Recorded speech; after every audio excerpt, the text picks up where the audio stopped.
Hello, everyone. Welcome back to Speakeasy FM. Hi, we're really glad you're here today. I'm Stacy. And I'm Ian, and on this channel, we help you practice real, everyday English. The English people actually use, not textbook English. Okay, confession. I have had the same book on my nightstand for 4 months. 4 months? 4 months. I haven't opened it once. But every night I look at it and think, tomorrow. I'll start tomorrow. That's not really a book anymore. That's decoration. It is decoration at this point. It's part of the room now. I think a lot of us have something like that, not just a book. Right. Maybe it's a class you keep meaning to sign up for, or a message you keep meaning to send. Maybe you're learning English and you keep telling yourself, I'll start speaking once I feel more confident. Or maybe you have an idea for a business, or a trip, or a new habit, and you've been planning it for a year. And the plan just gets more detailed, but nothing actually happens. Meanwhile, the days keep passing. Nothing dramatic, just quiet, normal days, one after another. And one day, you look up and realize a whole year went by, and that thing you were waiting to start still hasn't started. That's what we want to talk about today. Not big failures, just the quiet ways we wait instead of live. So today, we're talking about getting out of your own way, why we wait, why comfort can quietly become a trap, and small ways to actually move. And along the way, some really useful English words too. Let's get into it. Okay, so let's start with the big one, waiting for the right moment. This is so common. I'll start when things calm down. I'll start after the holidays. I'll start when I feel ready. And the moment just never actually comes. It's like standing at a train station, telling yourself you're going somewhere, but you never bought a ticket.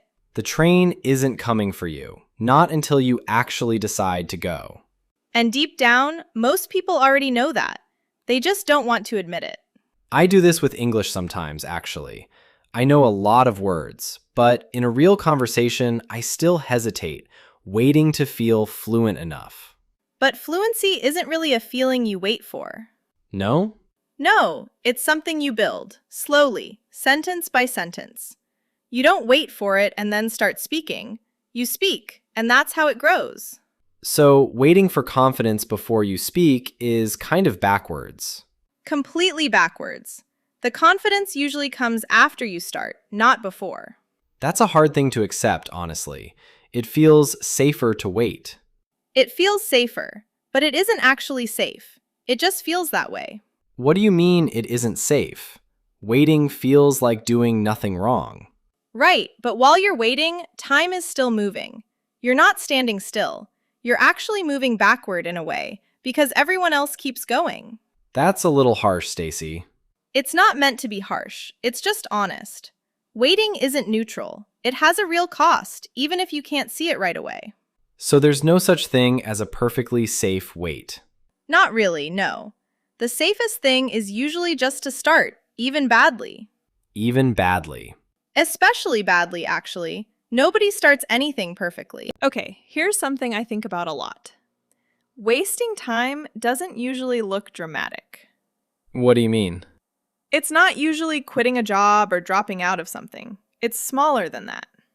Like what?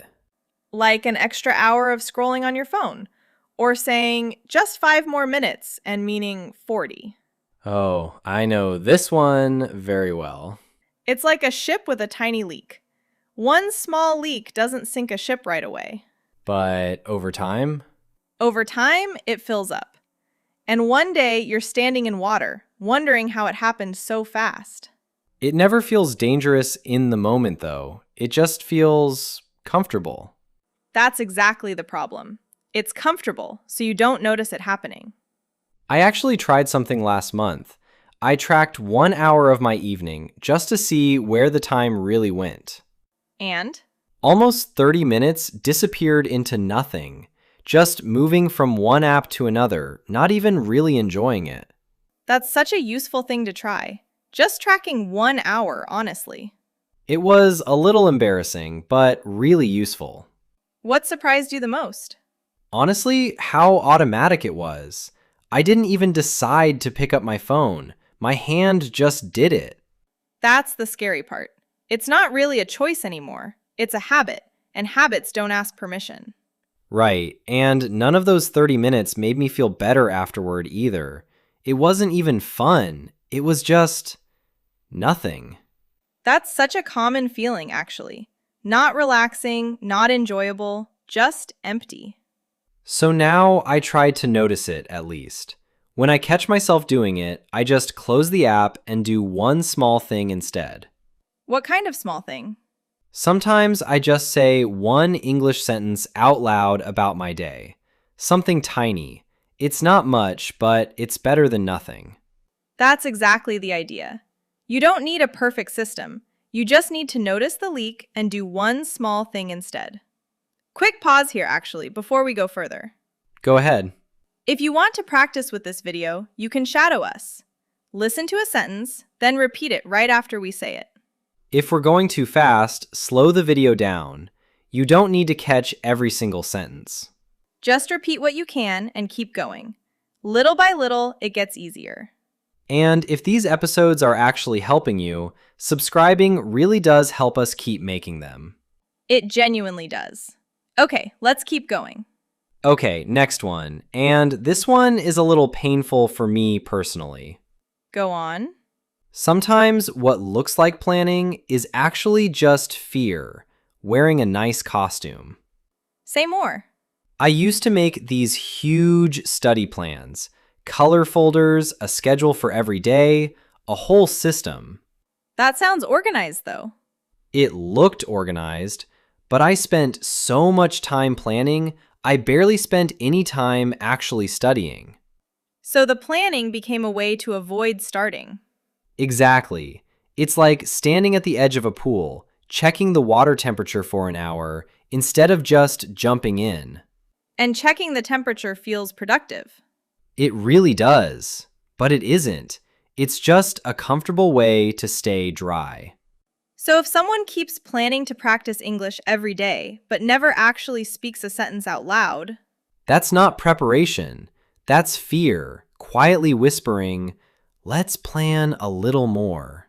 whisper. That's a good word. It means to speak very softly, almost quietly enough that only you can hear it. Fear whispers, it doesn't shout. That's what makes it so easy to miss. So what's the fix? Honestly, just doing the small, messy version of the thing, not the perfect version. Just one real sentence out loud today. Let's talk about comfort zones for a second. They sound so nice though. Comfortable, warm, familiar. They are, at first. But if you stay too long, comfort can quietly turn into something else. Into what? A cage.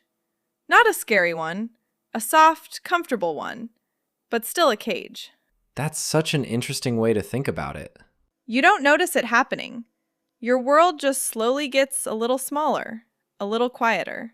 Like sitting in a cozy room and the windows slowly close one at a time. Exactly. At first, you don't even mind. It's warm in there. But eventually, you realize you can barely breathe. And getting out gets harder the longer you wait, right? Right. Fear doesn't shrink just because you ignore it.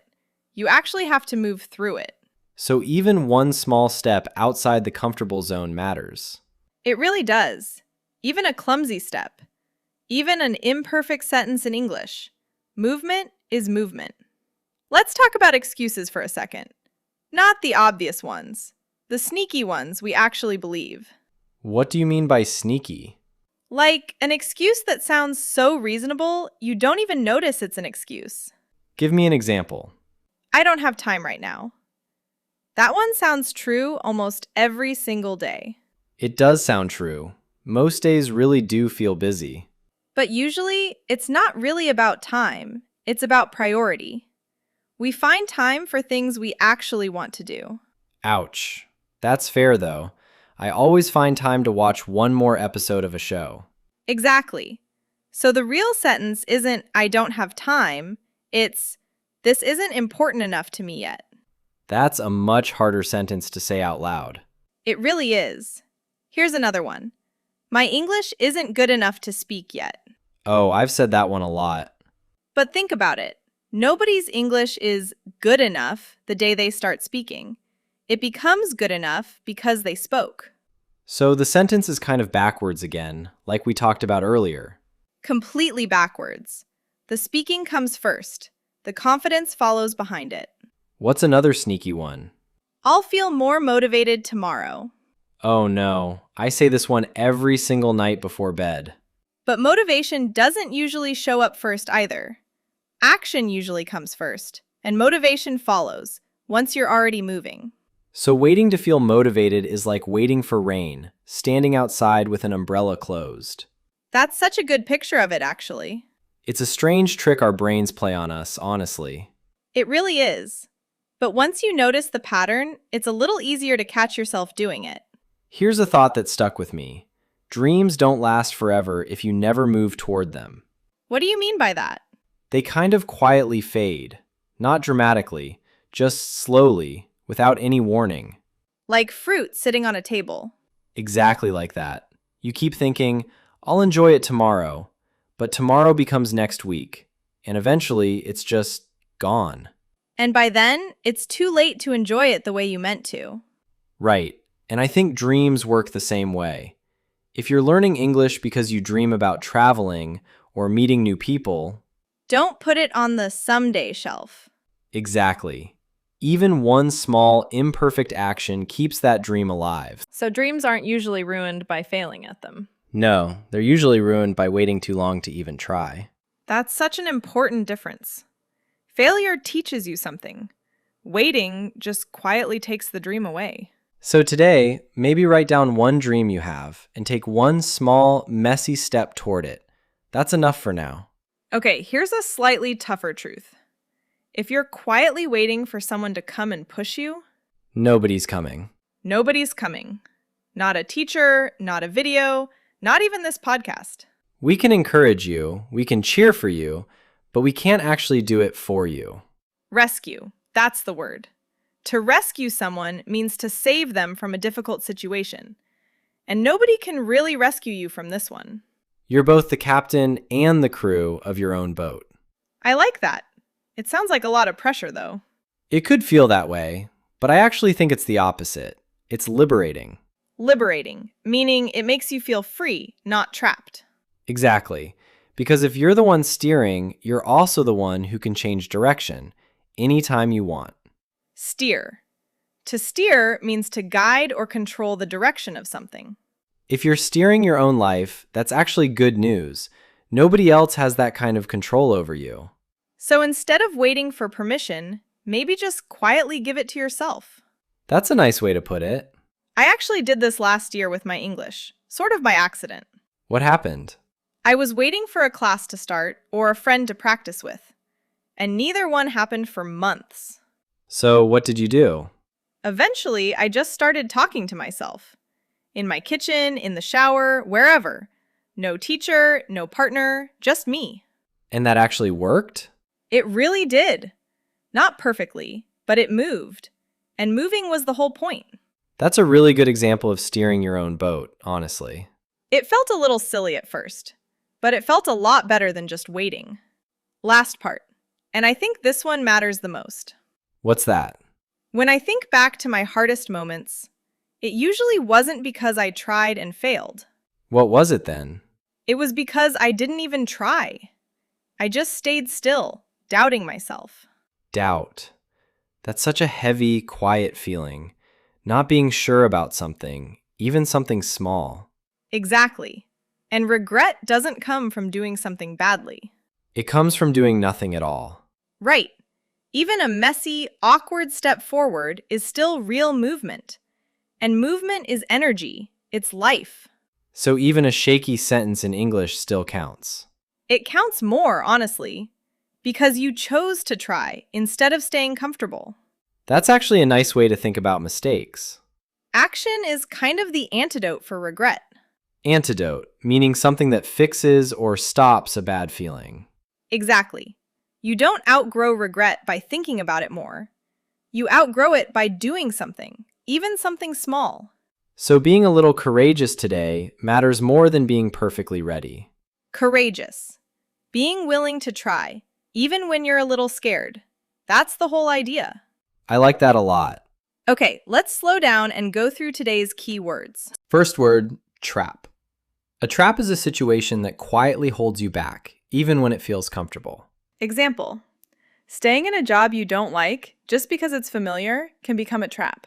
Next, doubt. A feeling of not being sure about something, even something you actually want. Example. I had a lot of doubt before my first English conversation, but I spoke anyway. Next word, whisper. To speak very softly, almost too quiet to notice. Example. Fear doesn't shout at you. It just whispers, maybe later. Next, decay. To slowly break down or fade without any big dramatic moment. Example. A dream can quietly decay if you never take a single step toward it. Next word, rescue. To save someone from a difficult situation. Example. No one is coming to rescue you from your own waiting. You have to start yourself. Next, steer. To guide or control the direction something moves in. Example. You get to steer your own life, even when everything feels uncertain. Next word, liberating. Something that makes you feel free instead of trapped. Example. Finally sending that message felt completely liberating. Next, courageous. Being brave enough to try something, even when you're a little scared. Example. It was courageous of her to speak English in front of strangers for the first time. And our last word, antidote. Something that fixes or stops a bad feeling. Example. Small daily action is a real antidote for regret. So today's words were trap, doubt, whisper, decay, rescue, steer, liberating, courageous, and antidote. Let's put a few together in a short story. I'll start. Go ahead. For a while, comfort quietly became a trap, and I didn't even notice. I felt a lot of doubt about starting something new. Fear kept whispering, just wait a little longer. And slowly, my old dreams started to decay without any warning. I realized nobody was coming to rescue me from my own waiting. So I decided to steer my own life again, one small step at a time. It felt strangely liberating, actually, once I finally moved.